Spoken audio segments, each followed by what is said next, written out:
नमस्कार दोस्तों, मैं अर्जुन आपका स्वागत करता हूँ स्टी बाय अर्जुन के यूट्यूब चैनल में। तो दोस्तों आज की हमारी क्लास है भारत का सामान्य परिचय के बारे में। जो है दोस्तों आज की हमारी क्लास है, तो दोस्तों वीडियो को अंत तक जरूर देखना ताकि सभी क्वेश्चन जो है आपको आसानी से याद हो जाएं। साथ ही दोस्तों अगर आप हमारे चैनल पर पहली बार आएँ तो हमारे चैनल को भी सब्सक्राइब कर लीजिएगा, साथ ही बेल आइकन को प्रेस कर लीजिएगा ताकि हमारे आने वाले वीडियो का नोटिफिकेशन जो है आप तक पहुंचता रहे। चलिए दोस्तों वीडियो को स्टार्ट करते हैं। तो आज की क्लास में हम जानेंगे भारत का सामान्य परिचय के बारे में जानेंगे और आज की हो जाएगी हमारी दूसरी क्लास। तो कल की क्लास में जो हमने इसका सिलेबस के बारे में जाना था और साथ ही हमने जाना था किसके बारे में कि ज्योग्राफी शब्द जो है किसके द्वारा दिया गया था, यूनानियों के द्वारा दिया गया था। ज्योग्राफी शब्द जो है एक ग्रीक शब्द है। ज्योग्राफी शब्द का सबसे पहले प्रयोग किया था इरेटोस्थनीज ने। ज्योग्राफी के जनक कौन है थे? हिकेटियस थे। लेकिन व्यवस्थित भूगोल का जनक किसको कहा गया था? इरेटोस्थनीज को कहा गया था, जिनके द्वारा जियोग्राफी का शब्द भी जो है दिया गया था। आधुनिक भूगोल का जनक किसको? अलेक्जेंडर बोन हम्बोल्ट को कहा गया था, जिन्होंने क्लाइमेटोलॉजी शब्द दिया था और साथ ही जलवायु विज्ञान को भी समझाया। इनकी पुस्तक थी कॉस्मोस, जिसमें ब्रह्मांड को समझाया गया था। इसके बाद हमने बात की थी किसके बारे में? मार्टिन बेहम के बारे में, जिन्होंने जो है विश्व का पहला ग्लोब बनाया था निकोलस कोपरनिकस के सिद्धांत से प्रभावित होकर 1492 में। अनेक्जिमेंडर ने सबसे पहला मानचित्र जो है बनाया था। तो इन सभी के बारे में हमने अच्छे से जो है बात की थी। अब आज की क्लास में हम जानेंगे सामान्य जानकारी के बारे में। तो इंडिया के अलग अलग जो नाम है ये कैसे पढ़ें, तो इनके बारे में सबसे पहले जानते हैं। इंडिया नाम यूनानियों के द्वारा दिया गया था। आर्यव्रत, भारत, हिंदुस्तान और जम्बूद्वीप। आर्यव्रत नाम कैसे पड़ा? तो भारत में बसने वाले आर्यों के नाम पर जो है हमारे देश का नाम भारत पड़ा। क्या पड़ा दोस्तों? आर्यव्रत जो है भारत में बसने वाले आर्यों के नाम पर पड़ा। भारत नाम आर्यों के शक्तिशाली राजा भरत के नाम पर जो है हमारे देश का नाम भारत पड़ा, तो ये आपको याद रखना है। हिंदुस्तान नाम कैसे पड़ा? ईरानियों या पारसियों के द्वारा जो है हमारे देश को हिंदुस्तान कहा गया था। जम्बूद्वीप की यदि बात की जाए तो बौद्ध काल में जो है जम्बूद्वीप कहा जाता था, और ये जानकारी हमको पुराणों से पता लगती है। यानी इंडिया को जो है जम्बूद्वीप किस काल में कहा जाता था? बौद्ध काल में। ये जानकारी हमें कहाँ से मिलती है? पुराणों से मिलती है, तो ये आपको अच्छे से यहाँ पे याद रखना है। भारत को जम्बूद्वीप किस काल में कहा गया था? बौद्ध काल में। यानी भारत को जम्बूद्वीप किस काल में कहा गया? बौद्ध काल में। भारत का आकार यानी शेप कैसा है? चतुष्कोणीय है। तो भारत का जो आकार यानी शेप है ये कैसा है? ये चतुष्कोणीय है भारत का शेप यानी आकार, तो ये आपको याद रखना है।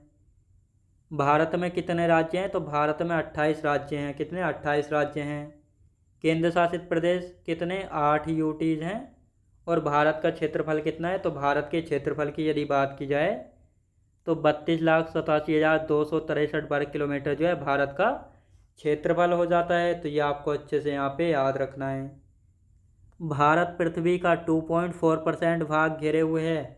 तो भारत का जो एरिया है 32,87,263 वर्ग किलोमीटर, इतने क्षेत्रफल के साथ जो है भारत पृथ्वी का कितना परसेंट हिस्सा घेरे हुए है? तो 2.4% भाग जो है घेरे हुए है, तो ये आपको अच्छे से यहाँ पे याद रखना है। अब देखो दोस्तों, ये है पृथ्वी यानी अर्थ।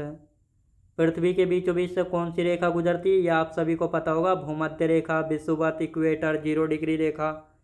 तो ये है विश्व भूमध्य रेखा, विषुवत, 0 डिग्री रेखा, व्रत रेखा या इक्वेटर। तो ये आपको अच्छे से यहाँ पे याद रखना है। पृथ्वी को दो भागों में विभाजित करने वाली रेखा का नाम क्या है? तो भूमध्य रेखा ही है, तो ये आपको पता है। यानी पृथ्वी को दो भागों में विभाजित करने वाली रेखा कौन सी है?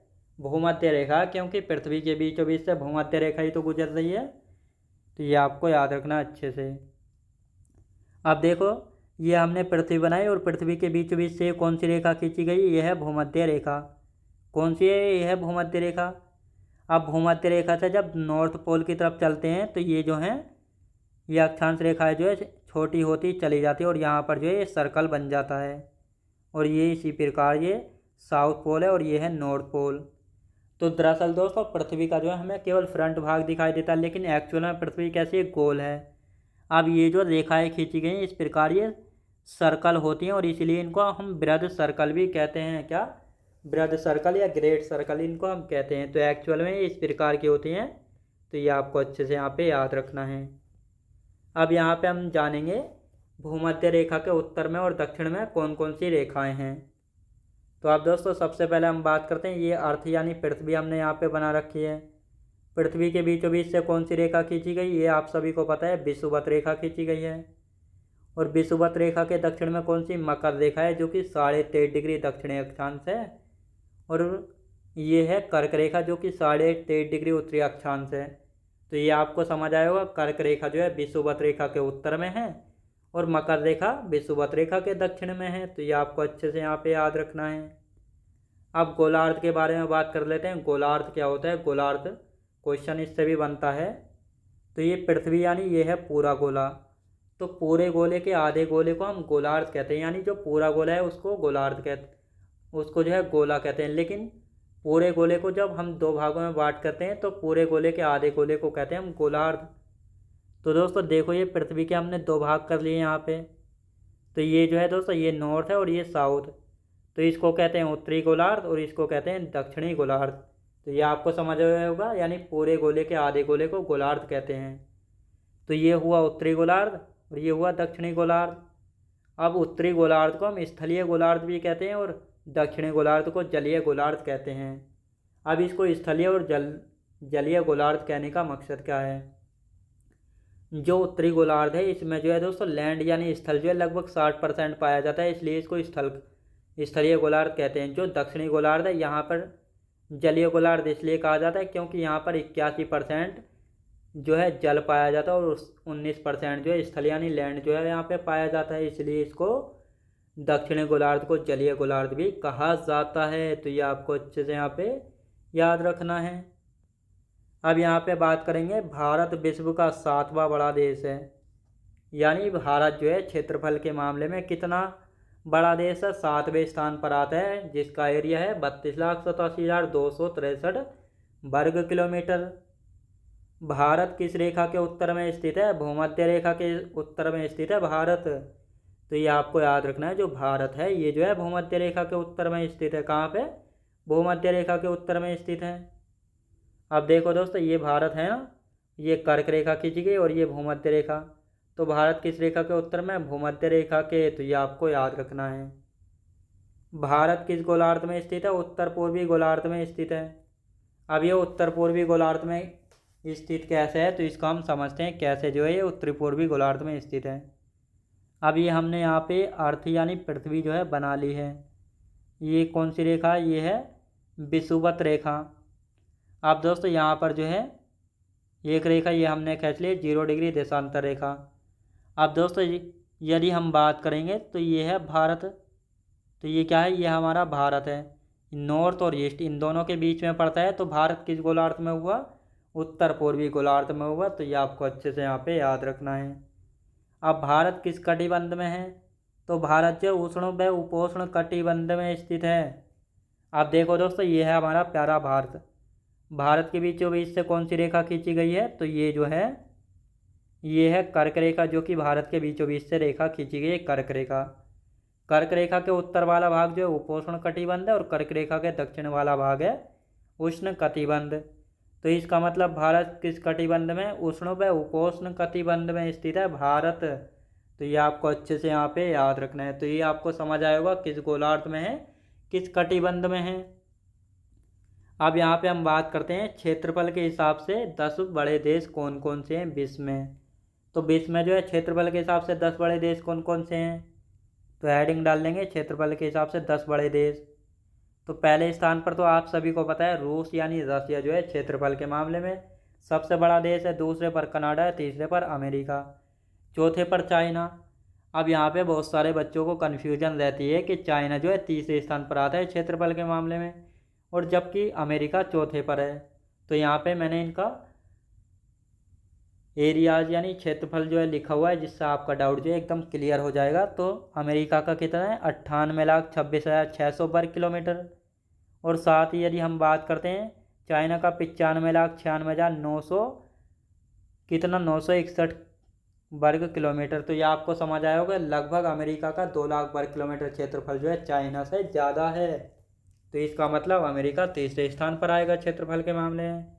ब्राज़ील 5वें पर है, ऑस्ट्रेलिया 6ठे पर और भारत है 7वें स्थान पर, जिसका एरिया कितना है 32,87,263 किलोमीटर स्क्वायर। तो ये आपको अच्छे से यहाँ पे याद रखना है। और 8वें नंबर पर है अर्जेंटीना, 9वें पर कजाकिस्तान और 10वें पर अल्जीरिया। तो ये आपको अच्छे से यहाँ पे याद रखना है। तो ये आपको समझ आए होंगे 10 के 10 देश। अब भारत के 5 बड़े राज्य क्षेत्रफल में और 5 छोटे राज्य क्षेत्रफल में। तो भारत के 5 बड़े राज्य क्षेत्रफल में कौन कौन से हैं? तो यहाँ पे भारत के कौन कौन से 5 बड़े राज्य हैं क्षेत्रफल में? तो पहले स्थान पर जो है राजस्थान है, दूसरे पर मध्य प्रदेश, तीसरे पर महाराष्ट्र, चौथे पर उत्तर प्रदेश, 5वें पर गुजरात। अब मैप में देखते हैं। देखो ये है दोस्तों राजस्थान जो कि पहले स्थान पर है, ये है एमपी क्षेत्रफल में।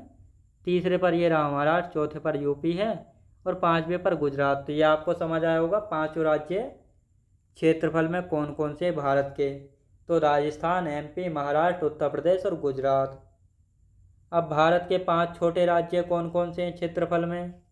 तो गोवा जो है भारत का सबसे छोटा राज्य है, जिसका क्षेत्रफल है 3702 वर्ग किलोमीटर स्क्वायर। साथ ही यदि हम बात करते हैं फिर है सिक्किम, तीसरा त्रिपुरा, चौथा नागालैंड और 5वां मिजोरम। तो ये 5 छोटे राज्य हैं क्षेत्रफल में।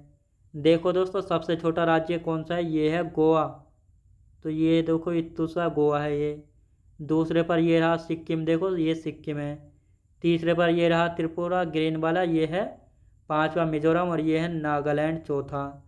तो ये 5 छोटे राज्यों के क्षेत्रफल के मामले में जो कि आपको समझ आया होगा, यानी गोवा है, सिक्किम है, त्रिपुरा है, नागालैंड है, मिजोरम है। तो ये आपको अच्छे से यहाँ पे याद रखना है। अब भारत के 5 बड़े जिले क्षेत्रफल में। तो भारत के 5 बड़े जिले कौन से हैं क्षेत्रफल में, ये भी आपको पता होना चाहिए। तो पहले हम बात करेंगे कच्छ, जो कि गुजरात का कच्छ जिला है। ये क्षेत्रफल के मामले में भारत का सबसे बड़ा जिला है, जिसका एरिया है 45,674 वर्ग किलोमीटर स्क्वायर। लेह की हम बात करेंगे तो लद्दाख का जिला है, जो कि दूसरा सबसे बड़ा जिला है, जिसका एरिया है 45,110 किलोमीटर स्क्वायर है। और साथ ही जैसलमेर तीसरे पर, बीकानेर चौथे पर, बाड़मेर 5वें पर और ये तीनों राजस्थान के हैं।